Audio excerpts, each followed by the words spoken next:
Chapter 145, Tugas Wukong. Setelah terlihat sedikit tenang, Xiao Tian memberanikan diri untuk bertanya kepada Wukong. Dewa Kera, bisakah kau beritahu aku apa itu labirin es? Tanya Xiao Tian dengan tubuh yang gemetar. Wukong membalikkan badannya, dia menatap ke arah Xiao Tian yang baru saja melontarkan pertanyaan kepadanya. Tatapannya terlihat begitu tajam. Sebelum menjawab pertanyaan Xiao Tian, Dewa Kera Sun Wukong berjalan begitu gagah mendekati Xiao Tian. Setiap suara langkah kaki yang diciptakan oleh Dewa Kera Sun Wukong membuat jantung Xiao Tian berdetak semakin kencang. Dia larut dalam rasa takut akan kemurkaan Sun Wukong, karena merasa terlalu lancang saat awal pertemuan mereka. Ditambah lagi rasa bersalah karena menghajar para siluman kera juga terus menghantui dirinya. Setelah agak dekat dengan posisi Xiao Tian, Dewa Kera Wukong tersenyum karena melihat Xiao Tian dan Dewa Petir gemetar ketakutan. Santai saja, aku tak akan menggigit kalian. Terutama kau, bukankah kau juga seorang dewa? Meski aku menjadi dewa jauh lebih awal darimu, derajat kita tetaplah sama, jadi jangan terlalu tegang. Ucap Wukong. Begitu ya, syukurlah. Sambung Dewa Petir. Tenang saja, asalkan kalian tak melukai salah satu dari pengikutku lagi kalian pasti aman. Perkelahian tadi anggap saja tak terjadi. Ucap Wukong sambil menepuk pundak Xiao Tian. Oh iya, jika ada yang sampai tewas karena serangan kalian tadi, aku jamin ceritanya akan sangat berbeda. Bisik Wukong di dekat telinga Dewa Petir serta telinga Xiao Tian. Mendengar ancaman Wukong, Dewa Petir langsung bergegas pergi untuk menyembuhkan para siluman kera. Dia menyembuhkan semua luka para siluman kera dengan menggunakan teknik yang sama seperti teknik yang dia lakukan pada tubuh Putri Feng Yin. Setelah para siluman kera telah disembuhkan, Wukong menceritakan tentang alasannya turun ke bumi, dan menjelaskan tentang apa itu labirin es. Alasan Wukong turun ke bumi yaitu untuk melindungi para pengikutnya, dia berbeda dengan para dewa lainnya. Dia juga menjelaskan bahwa dia memiliki tugas untuk melindungi perbatasan lembah kristal es dari para penyusup agar kejadian ribuan tahun yang lalu tak terulang kembali. Lembah kristal es memang sengaja dijaga ketat agar tak terjadi kejadian serupa seperti ribuan tahun yang lalu, mengenai hancurnya banyak peradaban manusia hanya karena mengusik naga putih. Labirin es merupakan sebuah labirin yang hanya boleh dilewati makhluk selain dewa. Labirin tersebut diciptakan khusus untuk memasuki wilayah lembah kristal es tanpa takut menciptakan sebuah kehancuran. Labirin tersebut dibangun Buddha atas izin naga putih. Naga putih merupakan naga raksasa penghuni lembah kristal es. Dia begitu kuat melampaui kekuatan para dewa. Karena itu para dewa begitu menghormati naga putih. Labirin es merupakan tempat khusus yang tak diketahui oleh semua makhluk kecuali Dewa Kera dan pengikutnya. Labirin tersebut dibangun untuk memenuhi keinginan para makhluk hidup. Labirin tersebut belum pernah dibuka karena memang tak bisa dibuka sesukanya. Labirin hanya terbuka dan bereaksi terhadap orang-orang yang terpilih. Alasan dibalik menghilangnya hawa iblis Kaibo saat di atas awan yaitu karena memang dia tak ada di sana. Kaibo berada jauh di dalam tanah untuk melalui banyak rintangan menuju lembah kristal es.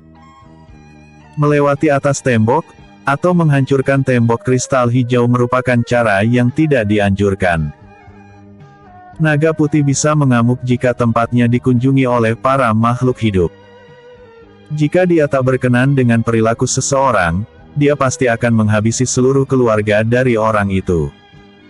Dia cinta ketenangan dan kedamaian. Hanya karena sikapnya yang seperti itu, semua orang gemetar ketakutan saat mendengar nama naga putih.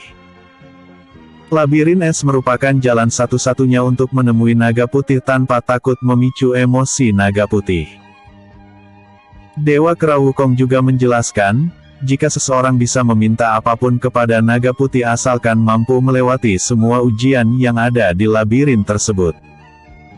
Namun jika gagal melewati labirin itu, maka setiap makhluk yang masuk tak akan bisa keluar dari labirin itu selamanya. Setelah mendengar penjelasan Dewa Kera Sun Wukong, Xiao Tian menanyakan soal keberadaan Putri Jia Li dan Putri Feng Yin yang telah menghilang. Akan tetapi sang Dewa Kera menggelengkan kepalanya karena tak tahu keadaan orang yang Xiao Tian maksud. Melihat Xiao Tian merenung, Dewa Kera berkata, "Kalau kau ingin mencari mereka, lewatilah labirin es. Naga putih mungkin bisa menjawab pertanyaanmu." Setiap orang yang berhasil melewati semua rintangan di labirin tersebut akan mendapat kesempatan untuk meminta sesuatu. Apapun permintaan kalian pasti dikabulkan, akan tetapi setiap orang hanya boleh meminta satu permintaan. Jadi bijaklah dalam meminta sesuatu. Jelas Dewa Kera. Aku mengerti. Dewa Kera, tolong kirim aku memasuki labirin es. Xiao Tian memohon kepada Dewa Kera sambil menundukkan kepalanya. Melihat Xiao Tian begitu bertekad kuat, Dewa Petir mencegahnya karena tak yakin dengan kemampuan Xiao Tian. "Tolong pikirkan lagi, aku tak bisa pergi bersamamu karena labirin tersebut menolak kehadiran seorang dewa. Kau akan dipaksa melewati rintangan seorang diri, apa kau yakin bisa bertahan tanpa bantuanku?" tanya Dewa Petir. "Aku pasti bisa, yakinlah padaku," sambung Xiao Tian. "Tapi, jika kau gagal..." Sebelum menyelesaikan ucapannya, Xiao Tian berkata, "Aku tak akan gagal, tak peduli apapun rintangan yang aku hadapi, aku pasti bisa melewatinya. Percayalah, aku akan kembali dan membawa semua teman-temanku keluar dari labirin es," sambung Xiao Tian. "Baiklah." Dewa Petir berhenti membujuk Xiao Tian karena melihat tekadnya sudah terlalu bulat. Setelah perdebatan antara Dewa Petir dan Xiao Tian selesai, akhirnya Dewa Kera membuka portal menuju labirin es. Setelah portal menuju labirin es terbuka, Xiao Tian memasuki labirin tersebut tanpa rasa ragu sedikitpun. "Tunggu aku semuanya, aku pasti akan menyelamatkan kalian," gumam Xiao Tian. Topeng bencana berpapasan dengan si gendut yang terbaring di daratan saat sedang terbang menuju kerajaan angin. Si gendut tergeletak pingsan di tengah jalan karena telah memaksakan diri berjalan menuju ke arah barat untuk mengejar Xiao Tian dalam keadaan tubuh penuh luka. Karena tahu alasan di balik luka yang si gendut derita adalah luka yang tercipta karena perseteruannya dengan putranya, topeng bencana menghampirinya lalu membawanya terbang bersama. Setelah terbang begitu lama, topeng bencana telah sampai di perbatasan barat kerajaan angin.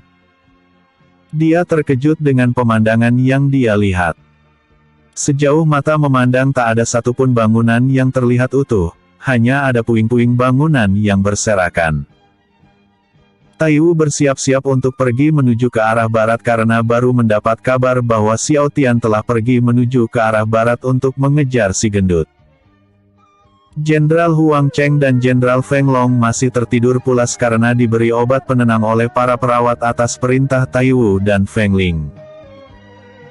Sebelum pergi meninggalkan kerajaan angin, Taiwu memberi perintah agar semua prajurit memperketat penjagaan selagi dia pergi. Sedangkan para penduduk kerajaan angin tak boleh meninggalkan kediaman Jenderal Feng Long sebelum keadaan benar-benar aman. Ketika Taiwu ingin terbang menaiki naga birunya, suara trompet dari para prajurit penjaga di atas menara terdengar begitu keras. Para prajurit keluarga Huang bersiap-siap menaiki naga biru karena mengira itu merupakan peringatan bahaya. Setelah terbang ke atas udara, para prajurit bersorak gembira. Bala bantuan telah datang. Meski terlambat, bantuan tenaga sangat diperlukan untuk membantu memulihkan bangunan serta pertahanan di kerajaan angin. Setelah mengetahui Raja Xiao Zhaoye beserta seluruh pasukannya telah sampai di kerajaan angin, Taiwu melanjutkan penerbangannya menuju ke arah barat. Chapter 146, Labirin Es. Xiao Tian memasuki portal menuju labirin es seorang diri tanpa rasa ragu. Portal tersebut menghilang secara otomatis, setelah Xiao Tian memasuki portal tersebut. Dewa petir terpaksa menunggu di tempat para siluman kera karena labirin es tak menerima kehadiran para dewa. Setelah memasuki portal, Xiao Tian berada di sebuah ruangan sempit berbentuk persegi yang tak berisi apapun. Di dalam ruangan sempit itu Xiao Tian mendengar suara misterius. "Selamat datang di labirin es, kau adalah manusia pertama yang masuk ke labirin ini. Perkenalkan dirimu, dan katakan apa tujuanmu kemari." "Namaku Xiao Tian, tujuanku kemari adalah untuk membawa pulang temanku yang telah masuk ke dalam labirin es ini." Jawab Xiao Tian. "Temanmu? Setahuku tak ada manusia yang pernah melewati labirin es," sambung suara misterius. "Temanku adalah seorang iblis, bukan seorang manusia. Dia berbadan seperti anak-anak dan merupakan keturunan dari iblis naga," sambung Xiao Tian. "Manusia yang berteman dengan iblis, menarik sekali. Apa kau yakin, hanya ingin membawa pulang temanmu itu? Labirin es bisa mengabulkan apapun, seperti kehidupan abadi, harta yang melimpah, atau bahkan membangkitkan orang mati," ucap suara misterius. "Aku hanya ingin membawa teman-temanku pulang bersamaku, selain itu tak ada yang aku inginkan lagi," tegas Xiao Tian. "Kita lihat saja nanti, apakah tekadmu itu akan berubah atau tidak." "Semoga berhasil," sambung suara misterius. Setelah suara itu berhenti berbunyi, sebuah lubang tercipta di salah satu dinding ruangan. Tanpa pikir panjang, Xiao Tian memasuki lubang tersebut. Ketika dia melangkah maju dia melihat sebuah jurang yang di bawahnya dihiasi kristal es yang begitu runcing. Sedangkan jalan lainnya berada jauh di seberang jurang itu. Di tepi jurang itu terdapat sebuah papan yang bertuliskan, "Teruslah melangkah maju meski dihadang oleh sebuah jurang yang penuh dengan duri, selagi hati bersih menyertaimu jalan kebaikan akan melindungi dirimu sendiri." Apa maksud papan ini? Terserahlah, aku cukup menggunakan kekuatan teknik meringankan tubuh agar bisa menyeberang, pikir Xiao Tian. Xiao Tian mencoba untuk memusatkan kekuatan Qi ke telapak kakinya, sayangnya dia tak bisa merasakan kekuatan Qi sama sekali. "Ada yang aneh, sebelum memasuki lubang tadi aku masih bisa merasakan kekuatan Qi, tak hanya kekuatan Qi, aku bahkan tak bisa menggunakan kekuatan rohku," pikir Xiao Tian. Setelah mengetahui kekuatan Qi dan kekuatan roh tak bisa dia gunakan, Xiao mencoba cara lain. Dia berjalan lurus melewati jurang tanpa rasa ragu sedikitpun. Sebuah pijakan tercipta setiap kakinya melangkah maju.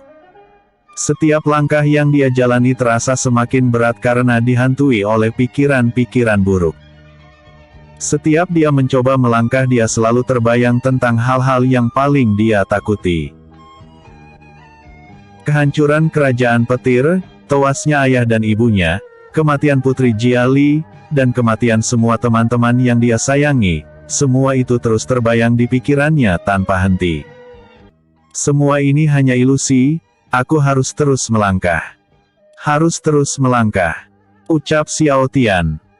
Meski dihantui banyak rasa takut, Xiao Tian terus melanjutkan langkahnya hingga sampai ke seberang jurang. Di seberang jurang terdapat sebuah pintu berwarna biru yang tertutup rapat. Sebelum Xiao Tian membuka pintu itu, suara misterius terdengar kembali. "Luar biasa, kau berhasil melewati rintangan pertama dengan sempurna. Apakah kau siap untuk melanjutkan rintangan berikutnya?" ucap suara misterius. "Tentu saja aku siap," ucap Xiao Tian dengan nafas terengah-engah. "Baiklah, sebelum memasuki rintangan kedua, aku beri kau sebuah petunjuk. Di depan sana terdapat 3 buah pintu, setiap pintu mengarah ke jalan yang sama yaitu jalan keluar.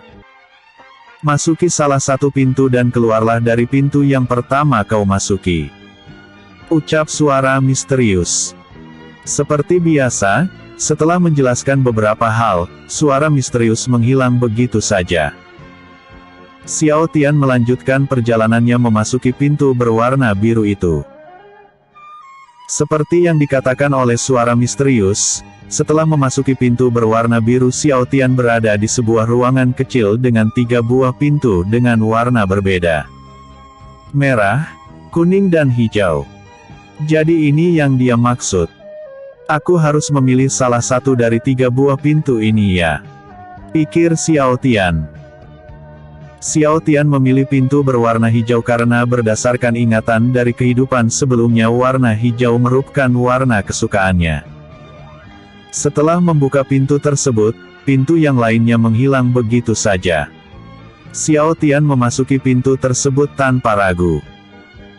Setelah memasuki pintu itu, dia berada di sebuah gua dengan jalan setapak yang begitu sempit dan hanya mengarah ke satu arah. Dia menelusuri jalan itu tanpa rasa ragu, hingga sampai ke titik di mana jalannya tertutup oleh dinding es yang transparan. Xiao Tian mencoba kembali ke tempat awal dia masuk, tetapi pintu hijau telah tertutup rapat dan tak bisa dibuka. Karena tak ada jalan lain, Xiao Tian kembali ke ujung jalan di mana dinding es berada. Di balik dinding es tersebut terlihat bayangan sebuah pintu berwarna biru karena dinding es tersebut sangatlah transparan. Xiao Tian memukul dinding tersebut sekuat tenaga. Sedikit demi sedikit dinding es tersebut mulai retak, meski terlihat begitu tipis kekerasan dinding es itu tidaklah main-main. Xiao Tian perlu menguras banyak tenaganya hanya untuk memecahkan dinding es itu. Prak! Setelah dinding es itu hancur, dia melangkah maju dan memasuki pintu biru itu dengan nafas terengah-engah. Setelah memasuki pintu tersebut, pintu itu otomatis tertutup dan dia kembali ke tempat awal di mana 3 buah pintu berada. Apa-apaan ini? Aku kembali ke tempat asal. Xiao Tian mencoba memasuki pintu berwarna kuning. Di dalam pintu tersebut dia melihat sebuah hutan yang begitu luas. Hutan tersebut dipenuhi oleh harimau buas yang haus darah. Tak ada jalan kembali, karena pintu kuning yang dia masuki, menghilang setelah dia lewati. Sialan, ternyata pintu yang kuning juga pintu yang salah, ucap Xiao Tian. Xiao Tian berlari memanjat ke atas pohon untuk mencari jalan keluar sekaligus menyelamatkan diri dari serangan harimau. Ketika berada di puncak pohon, dia melihat seekor kera kecil bergelantungan di ranting pohon. Hahaha. Sepertinya kau memasuki pintu yang salah lagi. Ingatlah petunjuknya baik-baik, ucap kera itu sambil menatap Xiao Tian. Xiao Tian mencubit pipinya karena mengira telah berhalusinasi. Apa kera itu baru saja berbicara denganku? Pikir Xiao Tian. Tentu saja aku bicara denganmu, sambung kera itu. Apa kau baru saja membaca pikiranku? Sepertinya aku sudah gila karena berbicara dengan seekor kera, ucap Xiao Tian. Jangan khawatir, kau belum gila, sambung kera itu. Belum. Maksudmu aku akan gila? Tanya Xiao Tian. Begitulah, kau lihat ribuan harimau buas itu? Tanya kera. Tentu saja aku lihat mereka, jawab Xiao Tian. Kalau begitu kenapa kau memanjat ke atas pohon? Turunlah, sambung kera itu. Kau gila ya? Kalau aku turun sekarang, aku pasti menjadi santapan mereka. Andai saja aku bisa menggunakan kekuatan Qi dan kekuatan roh milikku, aku pasti sudah menghabisi mereka sejak tadi, ucap Xiao Tian. Hei, aku tidaklah gila, aku hanya ingin memberimu petunjuk. Satu-satunya jalan keluar dari hutan ini adalah membunuh 2000 ekor harimau itu. Oh iya, ada satu hal lagi yang harus kusampaikan padamu.